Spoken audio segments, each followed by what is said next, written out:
In the stark wilderness, Jesus faced temptation, not in a temple, but in solitude. Here, holiness was tested as he rejected shortcuts to power, wealth, and spectacle. Matthew 4-11. This moment frames holiness not as avoidance of the world, but as sacred resistance within it. Like Jesus, believers today confront cultural compromises in workplaces and relationships. Leviticus 11:45 echoes God's command, "Be holy, for I am holy." This holiness isn't moral perfection alone, it's being set apart for God's purposes. Jesus fulfilled this as the Holy One of God, Mark 1:24, embodying divine love and justice. His life redefined holiness, not isolation, but infiltration of grace into broken spaces. Before healing multitudes, Jesus withdrew to pray, Mark 1:35. His holiness was nurtured in solitude, a rhythm modern believers often neglect. In pre-dawn darkness, he aligned with the Father's will.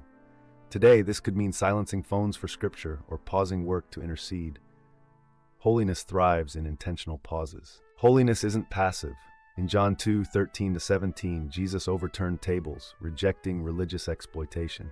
His anger wasn't uncontrolled rage, but a defense of the vulnerable.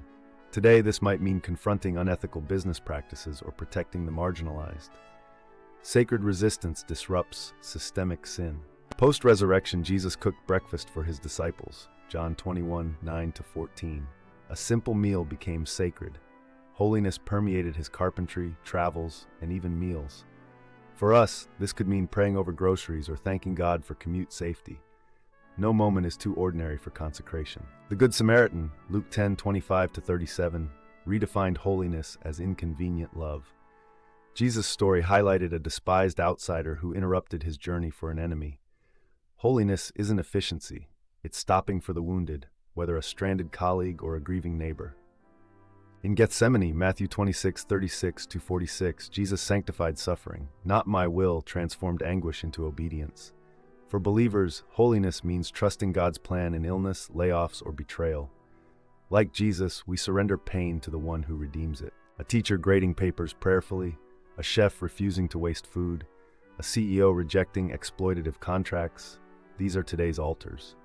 Like Jesus, believers practice holiness through vocation. Their stories prove that set apart doesn't mean removed, but transformative. Ephesians 2:8-10 bridges Catholic and Protestant views. Holiness is grace-fueled obedience. Baptists serve soup kitchens, Catholics venerate saints, all reflecting Christ's holistic holiness. Our differences dissolve in the call to be holy as he is holy, 1 Peter 1:16.